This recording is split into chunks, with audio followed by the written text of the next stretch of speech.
So, welcome everyone. My name is Ray Almanza. I'm a mission formation minister with the Maryknoll Fathers and Brothers.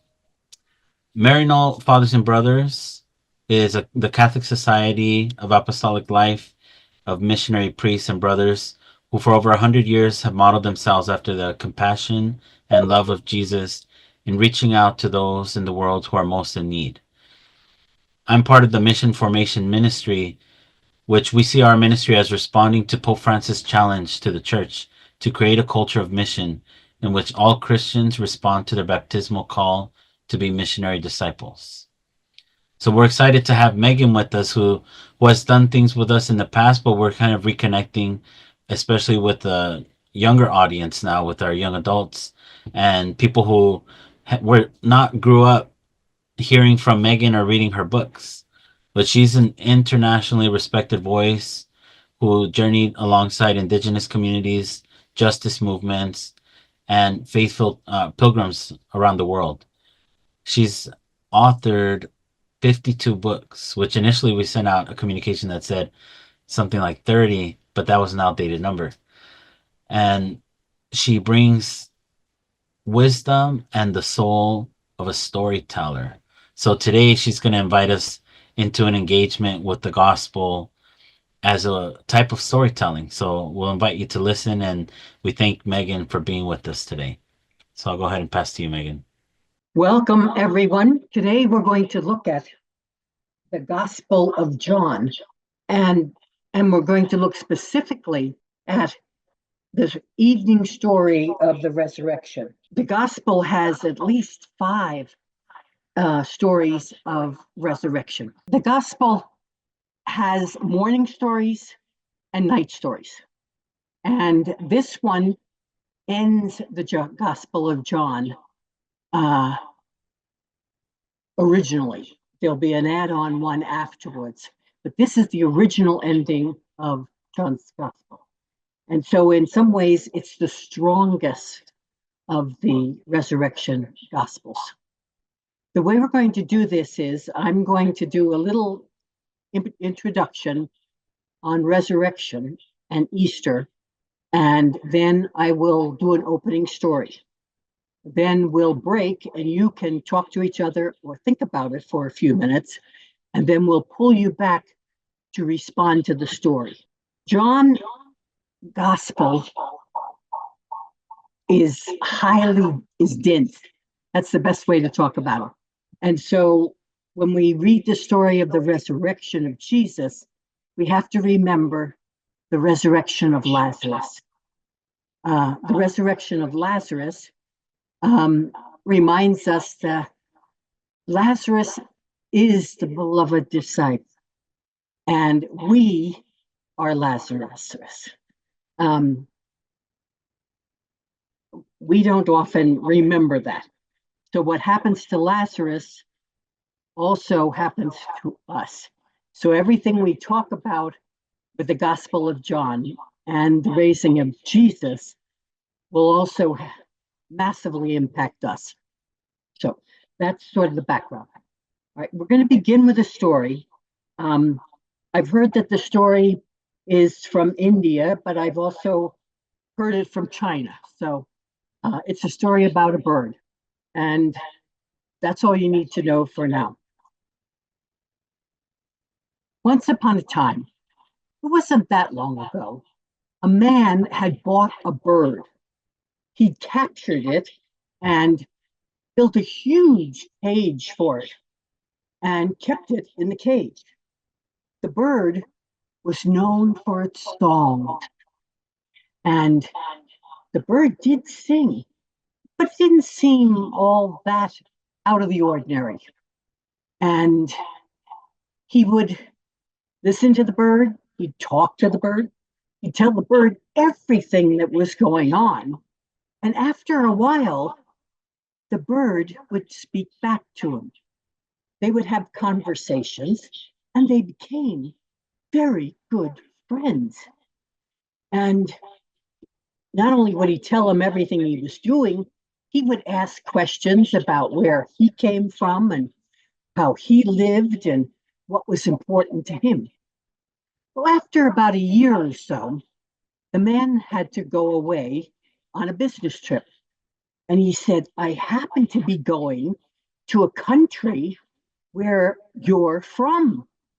And I'm looking forward to meeting some birds like you. Everyone talks about their songs, and I want to listen to them. The bird in his cage was overjoyed, but he muted his response and said, Oh, when you go and you see my relatives and friends, you must tell them about us. You must tell them that I am alive and well, and I live in the cage, and that you are my friend, and you take care of me and feed me, and I'm safe. Just make sure you tell them about me. Oh, he said, Of course I will. And so the man went off and was gone a couple of weeks. And he came back, and right away the bird said, How was your trip? He said, It was marvelous. And I found all kinds of birds that are just like you. And oh, they do sing. And I have to say, they sing much better than you. Their songs are just wild and soft sometimes, peaceful, not not like you sing. But he said something strange happened.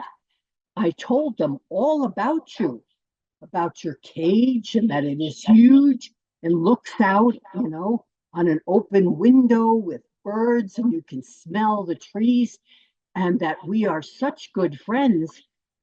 And when I finished talking about you, one of them just let out a cry and keeled over and died right in front of me. I, I didn't know what to do. I was distressed. But every bird I told about you did the same thing. They let out a scream and fell over and died. Now, the bird was listening to his keeper, and he started to whimper and shake, and then he let out a scream and keeled over and fell down. Immediately, he opened the cage, kind of poked him a little bit, but he didn't move. He was, I got to get something. I got to do something. I got to get water or something. He ran off to get something for the bird. And as soon as he did, the bird was out of the cage and flew out the open window and landed in the tree. The man came back, screaming and yelling and waving his fist at the bird, and said, You tricked me. He said, No, I'm free. I knew that if you told my friends and relatives about what happened to me, they'd find a way to set me free. And when I watched them, what you had told them and what they did, I knew what I had to do. They feigned death and keeled over. And now I had to do the same thing. And in feigning death, I got free. And with that, he sang. He sang like he had never sung before. It was incredible. It was the song of freedom. Old story. Now, what I'd like you to do, every story says so many truths. I told one story, you'll all hear a different story. Take a minute. I'll take about 3 or 4 minutes. Talk to whoever is around you, or take some time to think yourself, what in the story deeply disturbs you? Right? That's the first question. What in the story deeply disturbs you? And what in the story is trying to tell you a truth? So we will break for about 3 minutes and give people a chance to talk. Then they will come back and you can put your comments and questions into the chat box and we'll try to have a conversation. Okay, welcome back. So the people who had time to reflect or discuss just a little bit, if you could enter the comment into our chat. That's what Megan will be reading from to respond to. Um, the first one that came up, what deeply disturbed you was the cage. Obviously, most of us live in cages. Some of them are gorgeous. Um, Sometimes I'd say most of the time we don't think of ourselves that way. We think of ourselves as free. And the first baptismal promise is, do you promise to live in the freedom of the children of God? And most of us don't think in those kinds of terms.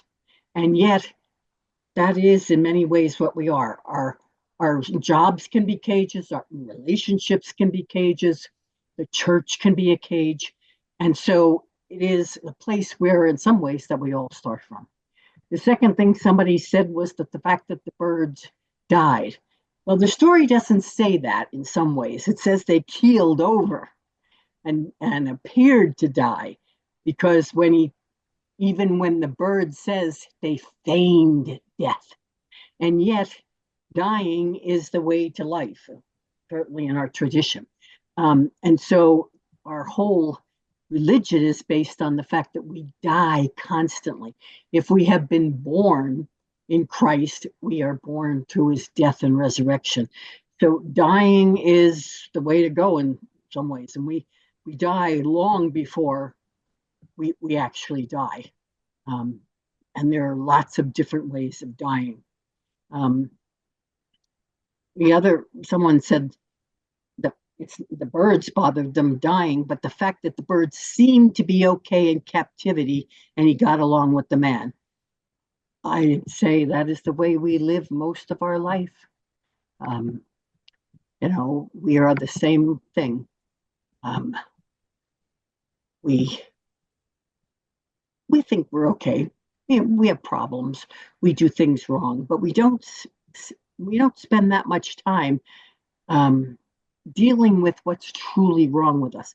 Um, Most of us don't think of us as being caged. And I think we need to start with that because death is a way of being caged. Um, One of the comments here says, so often we don't realize how others are perceiving or experiencing something different than what we think is happening. Um, Gosh, if we just look at what's going on in the world today, especially in the United States, what's happening with immigration, with refugees, with arrests, with deportation, with in so many different areas, we didn't see it. So many people didn't see it coming, or if they did see it coming, it wasn't going to be that bad, or we just didn't respond to it. So the story, in many ways, tries to make us look at what other people think is happening as well as what is happening to us. Captivity, we have a tendency to think of as an illusion, but it is really reality. Um, this one, I'm not sure what this is connected to. Reminds me of Jesus's response to Mary Magdalene, "Don't hold on to me." In some ways, that is going to be there should be the reaction to every resurrection story. We have an image of God, we have an image of Jesus, and we cling to that. Mary Magdalene did. She had an image of who he was for her, Sure. who he was in reality, and she has to let go, just like all of us have to let go on a regular basis um, of who we think God is. God is always more, always other. And the Gospels keep trying to tell us that. The next one, got to die in order to live. That is our whole religion. Jesus the human, I'm reading comments. Jesus the human died, but rose and lived to set us free. Resurrection sets us free to live a life beyond anything we could imagine. And every year when we celebrate resurrection, it is like new creation, and it is as though all the words to Nicodemus, we are born again. But we have a tendency to get stuck in what resurrection is for Jesus rather than the fact that Jesus, the Christ, the crucified and risen one, is with us now, and that everything changes. And we are to die. We die over and over again. We also rise over and over again. What we'll do now is we will go to the gospel. And we're going to do it in two pieces because they really are two very different pieces in the last chapter of John.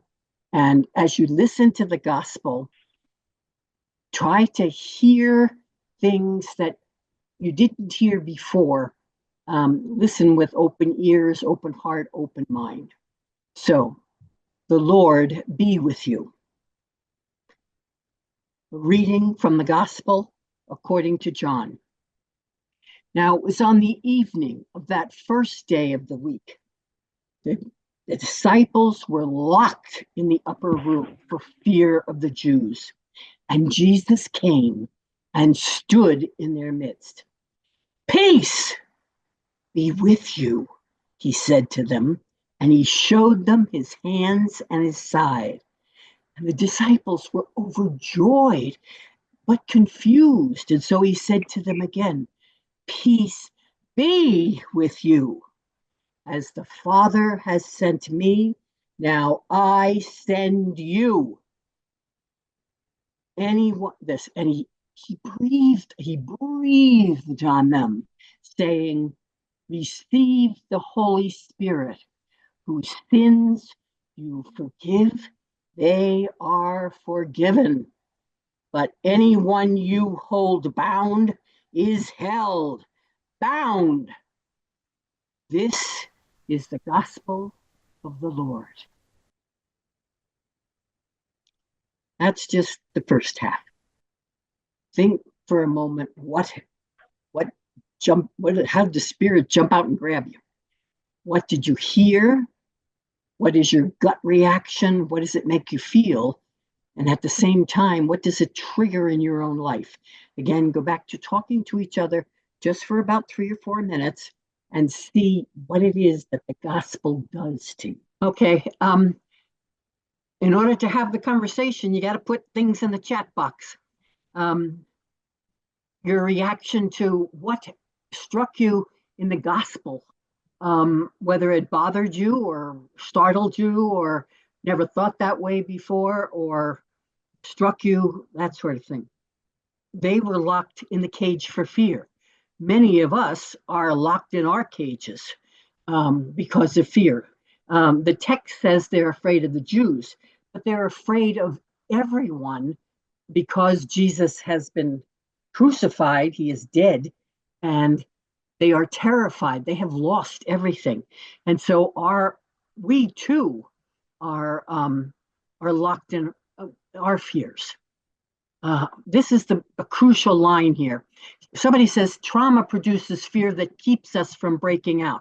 That is true. The trauma was the death of Jesus and all the deaths that are in our own life. Someone says, who's being held bound? What's being held bound? That is absolutely crucial. When we hear the Spirit is breathed on them, and when we receive it, the Spirit is given to forgive, which we immediately lock onto. Being forgiven is set free to live in the freedom of the children of God. But it also says, and anyone you hold bound is held bound. This is a crucial word in the whole text. It only appears twice in John's gospel. The other time it appears is at the story of Lazarus being raised from the dead. Lazarus is in his tomb. bound hand and foot like a mummy with a cloth over his head. And the understanding is he's standing upright in the tomb. That was the way they buried them, not laid out flat like we have a tendency to think. They would stand upright in the tomb like mummies and then disintegrate, and they'd push the bodies back into the tomb. And Jesus prays to the Father and then summons Lazarus forth from the tomb. Lazarus, come forth. And Lazarus would have fallen out on the ground. And then Jesus says, unbind him and set him free. And that is the point where resurrection kicks in, so to speak. But resurrection isn't finished until they unbind him and set him free. Everybody says, who unbound him? Well, in the story of Lazarus, the people who prepared him for burial, most probably the women who prepared his body. But it would be a hard work of unbinding him and setting him free, unwrapping him from the cords of death, round and round and round, taking the cloth off his face, standing him up, and then turning him around naked to face Jesus. Unbind him and set him free. And then when the Spirit sends us and the disciples out, anyone you hold bound will be held bound. That is as crucial as setting free. We are held bound.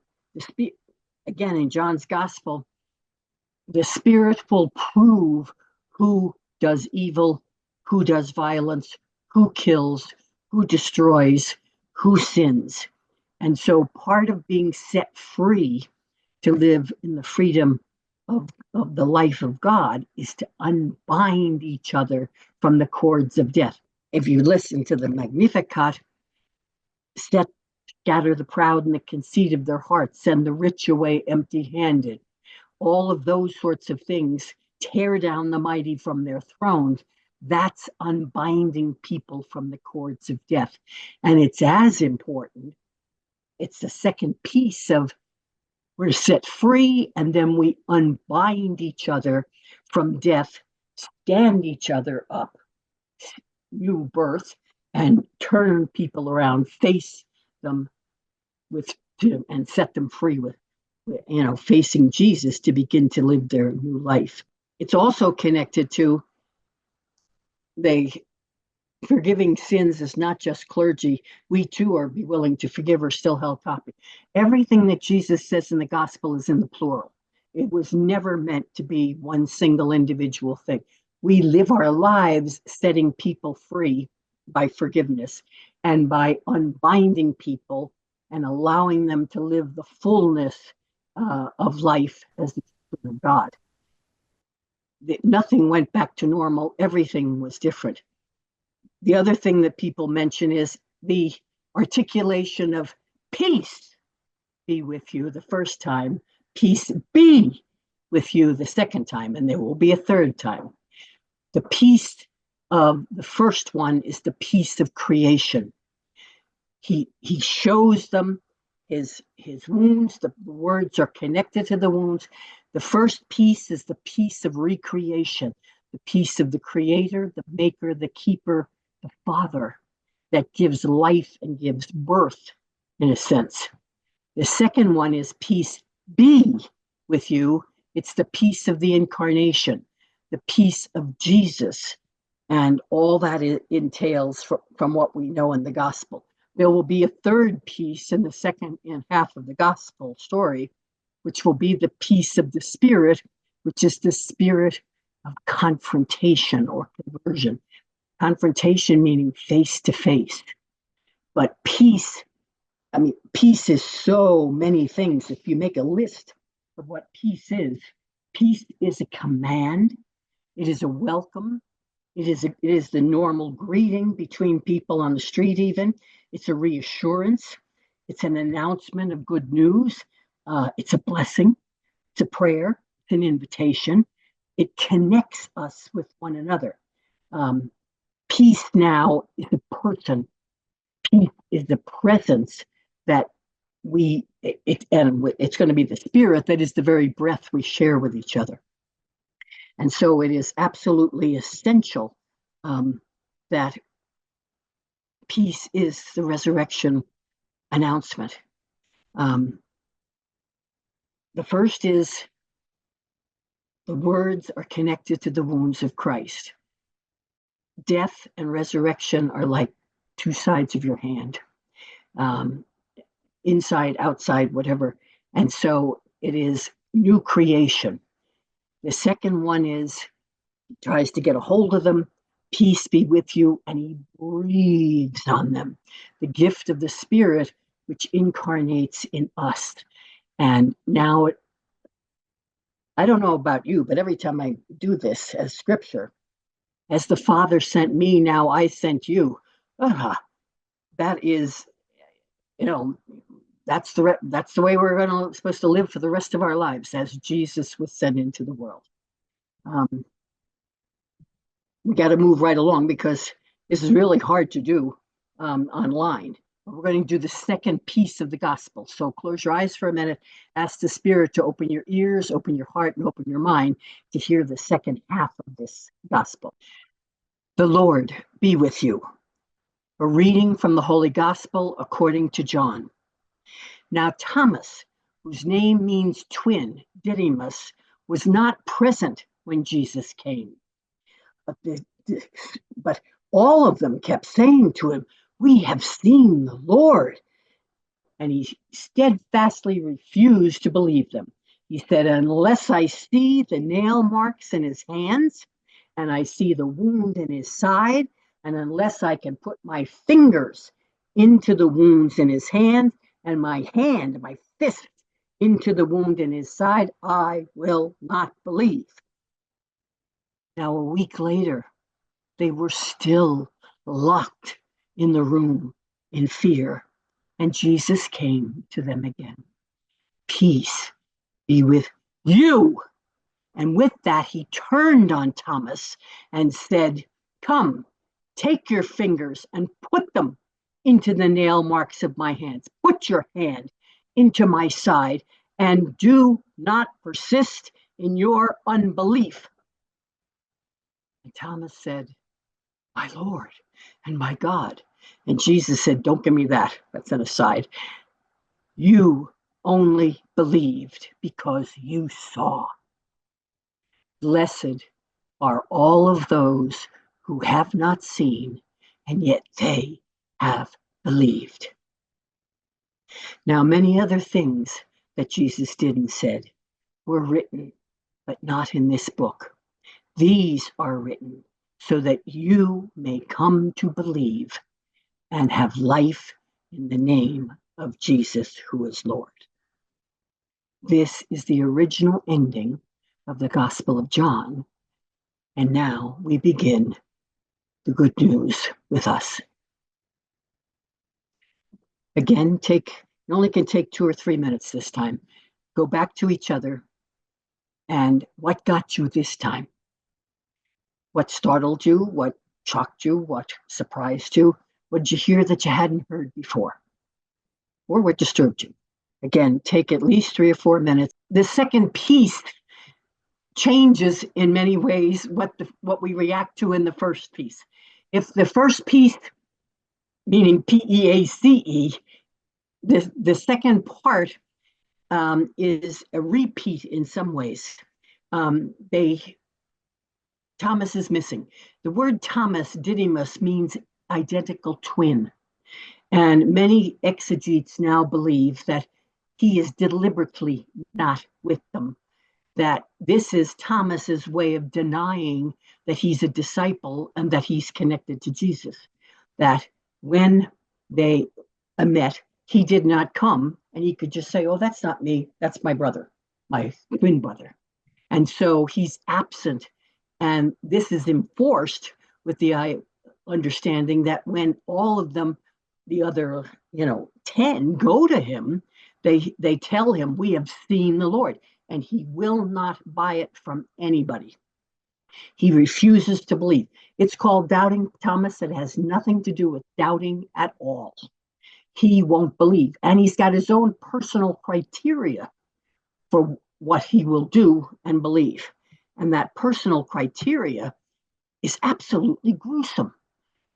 He wants to open the wounds of Jesus again, put his fingers in them, put his fist in his side, and make him bleed again. That is the only way he will believe. He refuses to believe the community. The way most of us come to belief in the resurrection, belief in Jesus, is through the community. That we can't have our own personal criteria for whether or not we're going to believe. Someone in the comments said, in Latin America, the conditions of poverty are unjust and it's an early death. To be unbound and set free would be to help people to unbind them from poverty. People need to be unbound from their lack of relief, their refusal to believe, but more than that, their refusal to live, loving one another, setting one another free. Thomas, this gospel story is always the first Sunday after Easter, but the Sunday of Pentecost is the same gospel minus Thomas. In the 50 days of Easter, we as the community are supposed to get rid of the Thomases and the Thomasinas.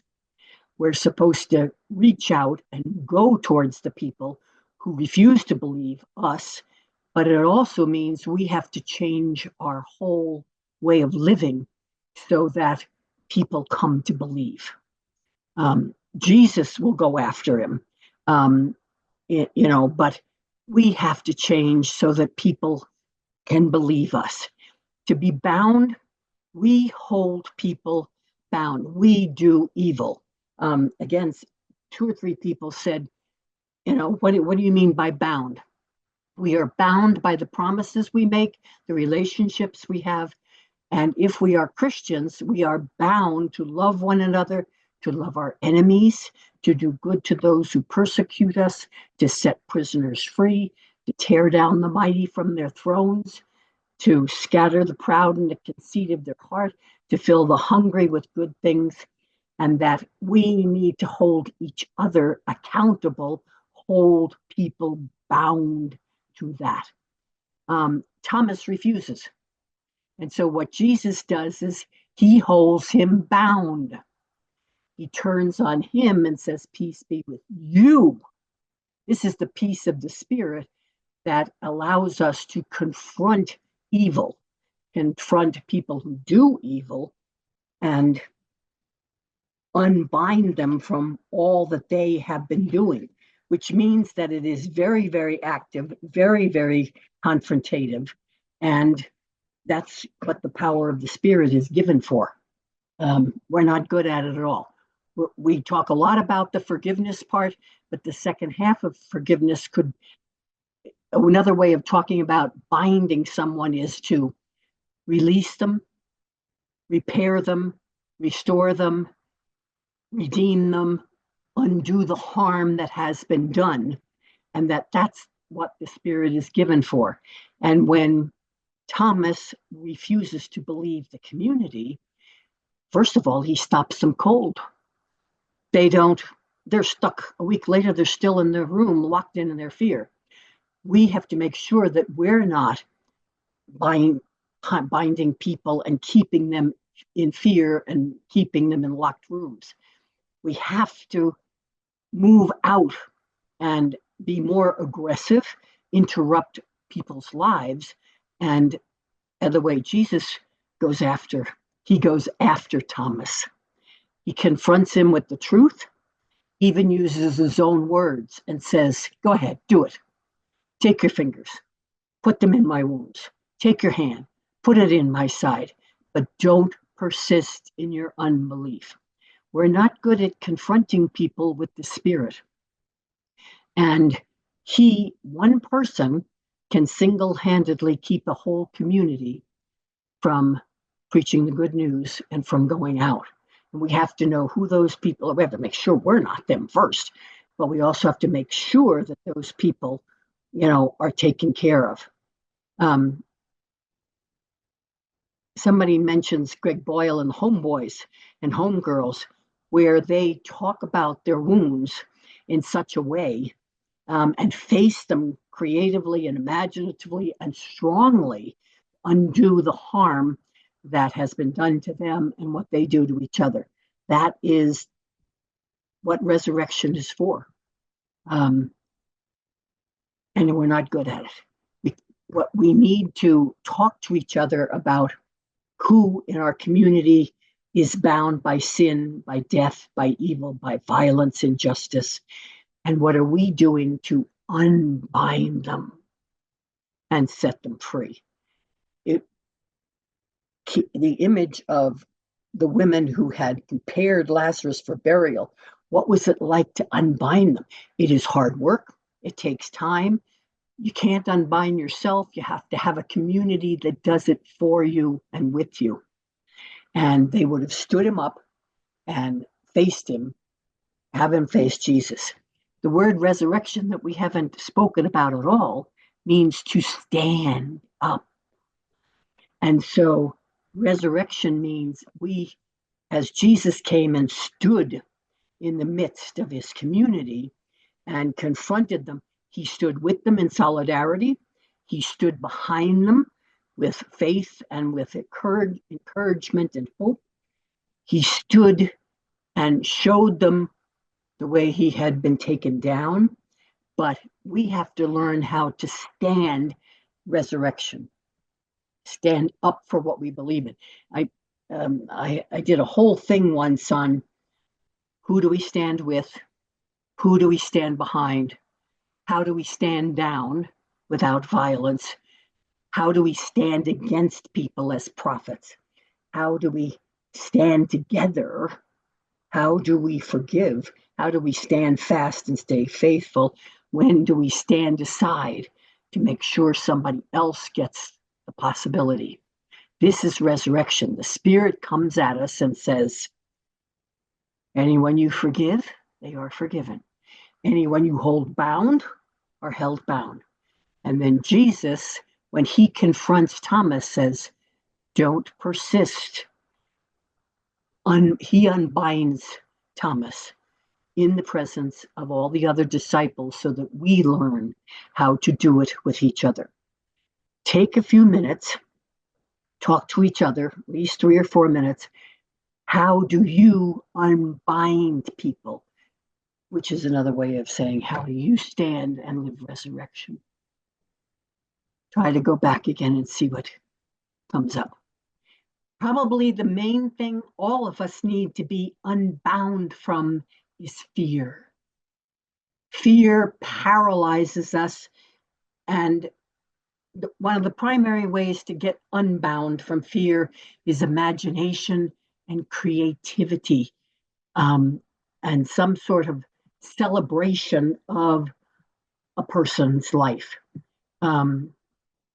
Someone said also, let go of anger. Anger, there are 2 types of anger: anger that destroys and anger that reveals what needs to be dealt with truthfully. And we have to get a lot better at the anger that tells the truth. Jesus was angry with Thomas. Thomas stopped the community dead in its tracks. And so, in righteous anger, he goes after Thomas and tells him the truth about what he needs to look at, and allows the community to see what one person's evil and violence can do. So yes, anger, we have to learn how to do it. And the scriptures tell us a lot about that. But anger is just as good as, anger can be a way of creating peace, acknowledging what's going on. It's an invitation back into a community. Everything about peace is how to pull people in, how to invite, how to welcome, which means we need to go out. They went out, and the one person they talked to said no. And so they all went back in and back to the locked room again, which is not that different from the way most of us operate. We, even when we have enough courage to say, okay, I'm going to go do this, it's like if we don't get a good response the first time, we pull back in again. And so it's resurrection says constantly going out. All the other stories of resurrection is Jesus approaching people on the road, in the garden, whatever. Jesus goes looking for them. Jesus is always the one who speaks first because they can't see, they can't recognize him, that sort of thing. So that is the way we have to start living resurrection. Someone said we can't change another person. That's true, but we can change ourselves and our relationship with them enough that they will shift. And that is the peace of the spirit. How do we communicate with one another? Confrontation means face to face. How do we confront and communicate with each other in shared resurrection, shared life? And a lot of it, the next question says, listen. The first rule of anything is listen. The second is the word listen means obey.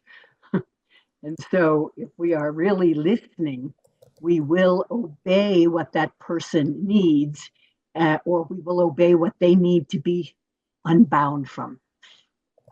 The thing that keeps coming up with all kinds of people is we unbind ourselves. There is no way you can unbind yourself.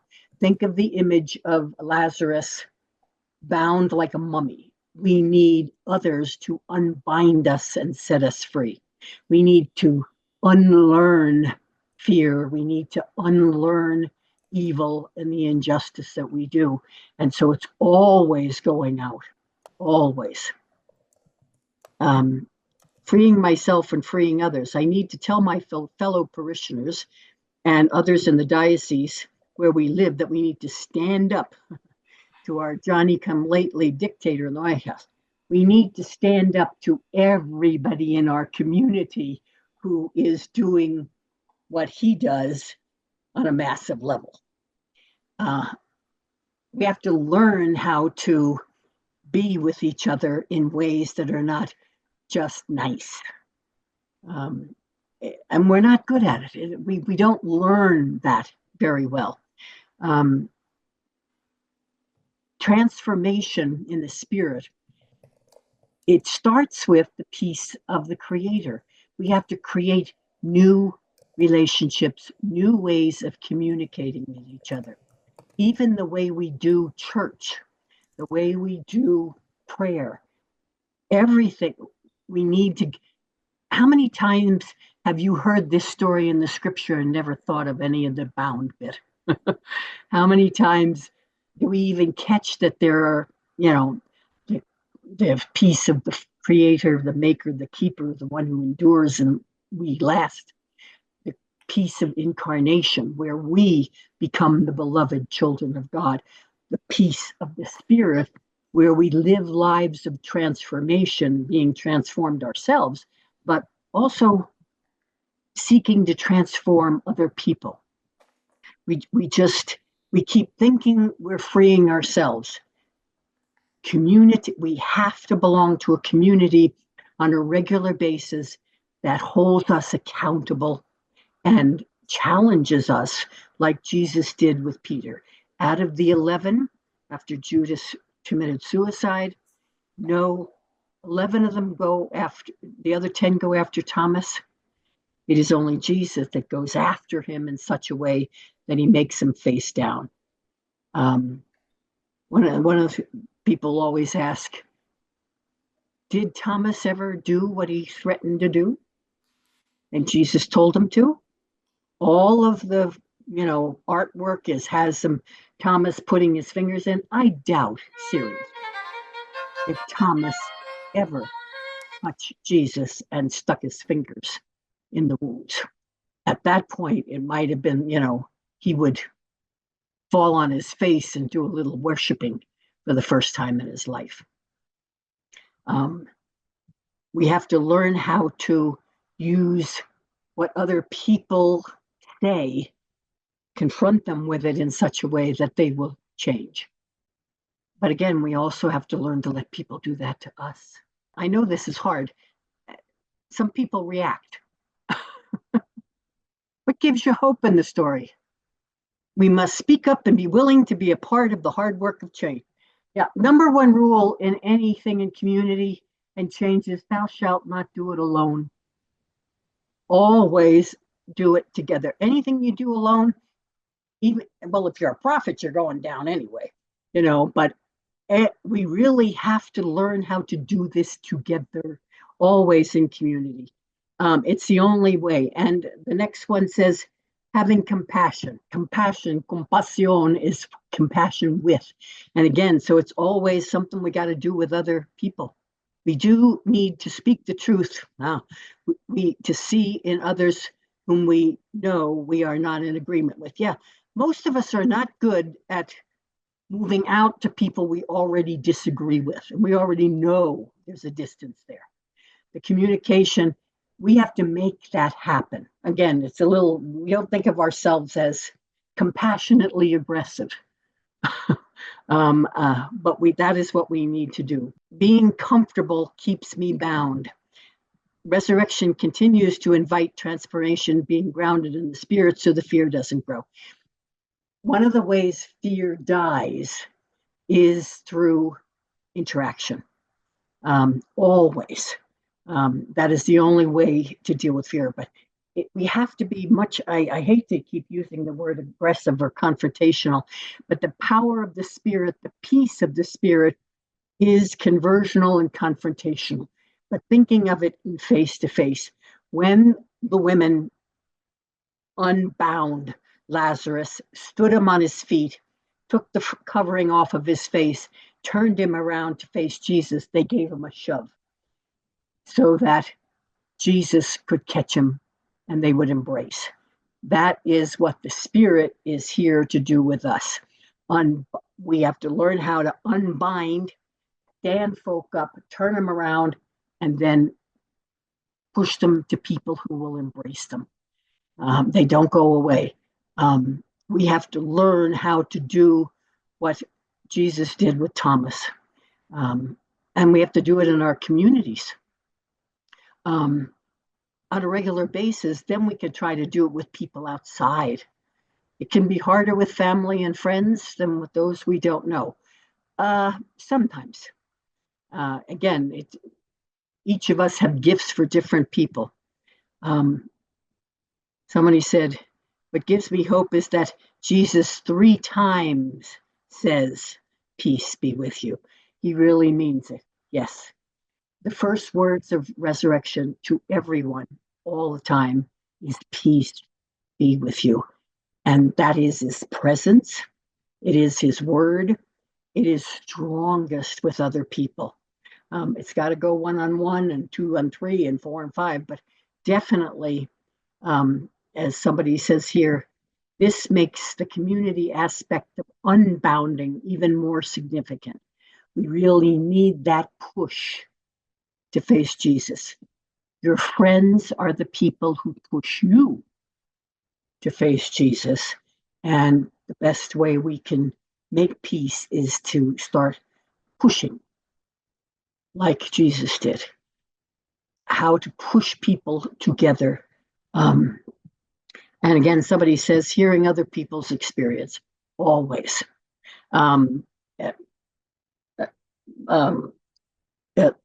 The homeboys, all of their stories are because they've shared them with other people.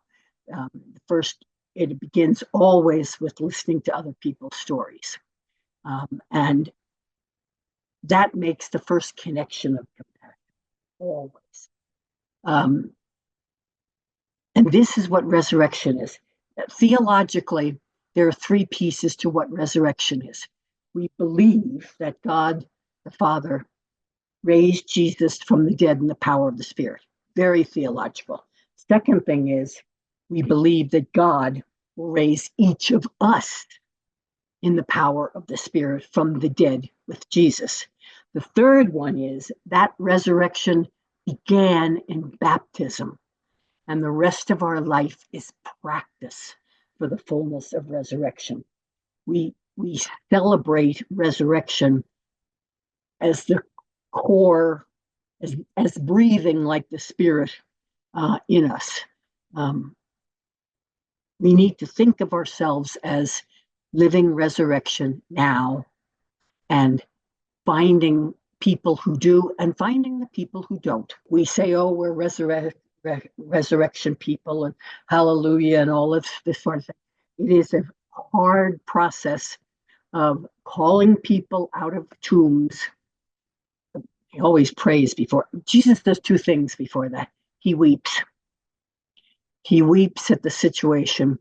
He calls and summons Lazarus out of the tomb. He makes other people do the work of the unbinding. And then he catches someone. They get a nudge. And I suspect they did more than nudge him. They shoved him into the arms of God. We have to learn how to do that. Easter message of resurrection and eternal salvation promotes the disinterest in our engagement with the world and history. History is all we got. The world is all we got. We have to be intimately involved in everything that's going on. And unfortunately, there's a lot of awful stuff going on in our world today. I'll end with a story, and your reaction to the story will hopefully pull a few things together. This is the First Nations story from the area around northern Wisconsin and across the Canadian border. And it's called Turtle and Eagle. It's a very old story that happens before the white man came. Remember, all stories are true. Some of them actually happened. And when I say once upon a time, it happens to you. Once upon a time, it was a long, long time ago. Creation was fairly new. The Creator had been making all sorts of things. The earth was finished, and the skies, and the ocean, all kinds of animals and creatures, things we've never seen before or discovered. And it was amazing. And the Great Spirit looked over it and said, oh, this is good. This is really good. And life took on its own rhythms and patterns, bears and eagles and fishies and all sorts of things, but the humans weren't around yet. And things went really well, and God took great delight in his creation. Until one day, Eagle got bored. And Eagle was flying around seeing everybody and everything, and he just got bored.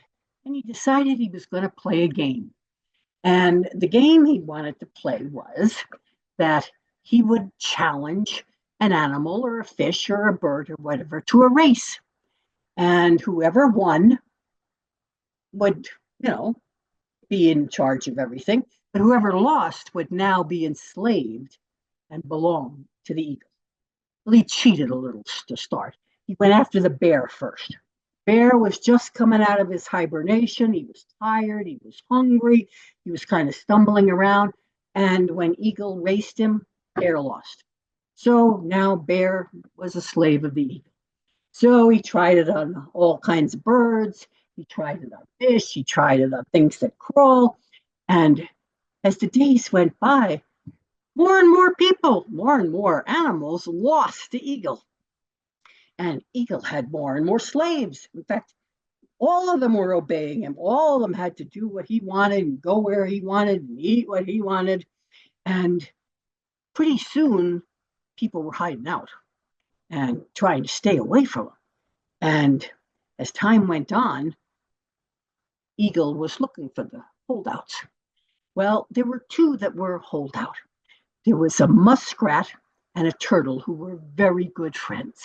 And they lived in a pond that was off the beaten path, and they hid whenever anybody came around because they were afraid they'd get turned in. They'd go into water. They'd hide in the rushes. And as the time went by, they were the only two left. Everybody else belonged to the eagle. The eagle had all these slaves. But they said, we can last. Well, one morning, as Eagle was flying around, he did notice muskrat and turtle. And he said, aha, there are ones that are holding out.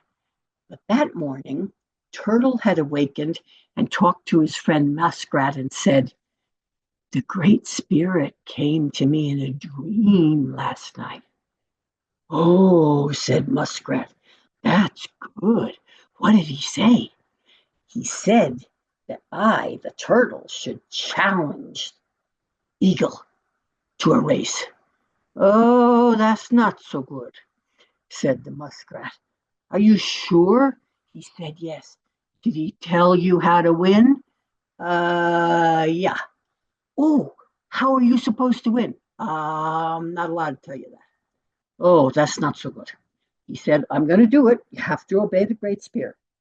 So that very day, muskrat and turtle appeared, and eagle came swooping down, and turtle said, I'm here to challenge you to a race. Really? He said. He said, yes. He said, okay, we'll do it. But turtle said, no, the rules are going to change. We're the only two left, right? He said, so we're going to change the stakes. He said, if you win, muskrat and I will become your slaves.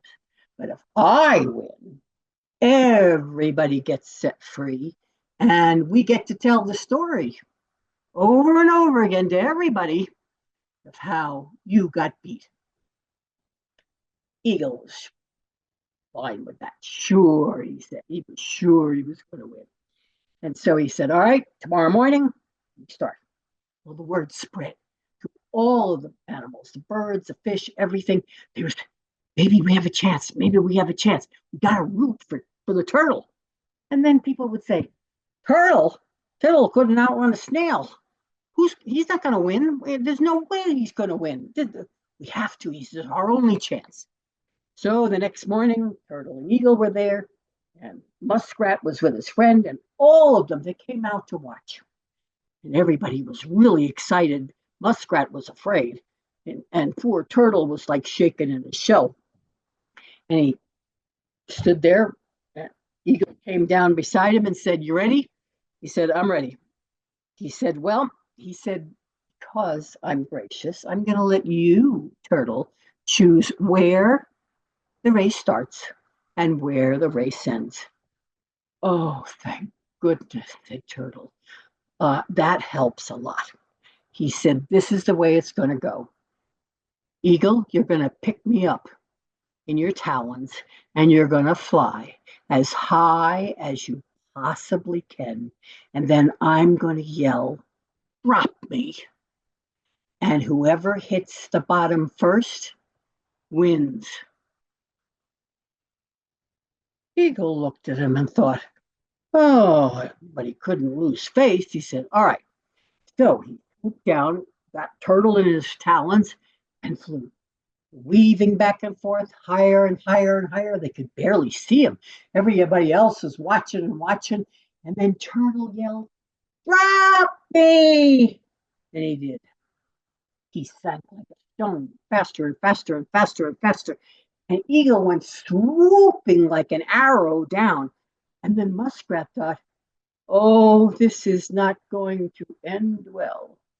Poor turtle is going to die, or he's going to be terribly beat up. I don't know whether him winning is worth our freedom. But with that, he fell and he hit the ground so hard, his shell cracked. But eagle swooped out at the last minute, skimmed along the ground, and went off. Turtle won. They all gathered around. Eagle swooped down. The turtle didn't move. He just laid there. They watched. They looked at each other. They knew they were free. But what a price. And then all of a sudden, one piece came out moving around, and then another piece came out moving around, and the shell sort of rocked back and forth. And then Turtle's head came out. His head was going round and round and round. They flipped him over, and he kind of got steady, and they went berserk. They were screaming and yelling, we're free, we're free. They brought out all kinds of food. They celebrated and whatever for the rest of the day. But as night came, all that was left was muskrat and turtle and the eagle. And the eagle came over to turtle and said, we need to talk. You didn't do that on your own. He said, there is no way you could have done that on your own. And Turtle said, you're right. The Great Spirit told me what to do, and I obeyed. He said, it had to be the Great Spirit. I knew it. And Turtle said, he told me I was going to set the people free. He did not tell me that I'd live. I thought I'd die. He said he told me a few other things too. Eagle, he said, we're not the only ones here. There are more coming. Many, many moons from now, two-leggeds will come, and they will live in this land.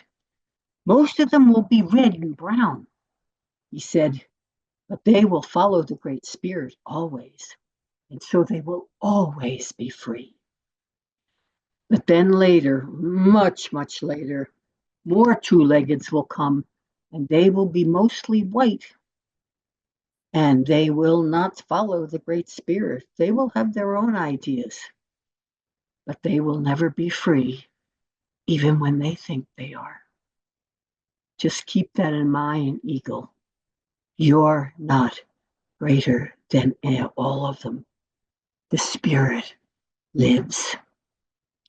Remember, we are all to be free, and it will be so.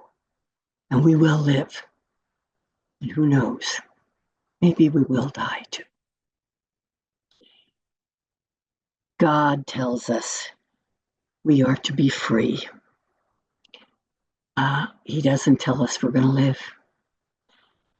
What our God tells us is he'll die with us if necessary. Take a minute, turn to your neighbor, react to the story, react to Jesus, and peace be with you. And come back with a line or two. We have a few minutes. Somebody said, beautiful, thank you. With thanks to the First Nations of this country and Canada who share their great stories with me. And this one I especially love. Eagle is very good at holding people bound. Turtle knew how to set them free. And you need your friends like Muskrat. Make sure you got a few muskrats or you're one. So much to ponder. Thank you. Illusion of freedom versus real. Yes, yes. Be willing to die to self so that others may live. Gospel through and through. Peace is a person. Keep that in mind. Peace lives with us always. Practice peace be with you. Peace be with you. And peace be with you. And stand in resurrection. Is freedom the only goal? First baptismal promise. Do you promise to live forever in the freedom of the children of God? Yeah. May we rise together always, especially as many poets say, no matter what, we rise together. Today, people in war and oppression can be free spirits, but may not live, rather die in faith and really live. True. Today, people, your gift of storytelling, thank you. It is a gift. Spurs me to stand and live out my baptismal call. Thank you. Thank you for the compliments and everything. It really does come from everybody. Everything we need is in the community you live in. Each one of us has the imagination, the creativity, the spirit that your group needs to live that. So, Megan, I'm going to let you conclude with the final word. But before that, I just want to say thank you. And I want to give a quick announcement because there's a upcoming program that we Sure. have collaborating with Megan and the other expressions at Maryknoll, which is our Advanced Missionary Discipleship Formation Seminar. And if you got a good taste of being with Megan here virtually, it's much more powerful to be in person together. This is an opportunity to be together in the same space. It's going to be at the Maryknoll Center in Ossining, September 8th through 12th. And I will enter the link for registration. It's right there. Let us know if you have questions about it. And I'll just hand over to you, Megan, to conclude And thank you again for sharing with us today. There's a saying among storytellers. Well, there are two of them. One is the story begins when the teller stops talking. So that's very important. The second one is if there is no one to listen, there is no story to tell. So peace be with you, with all of us. Amen.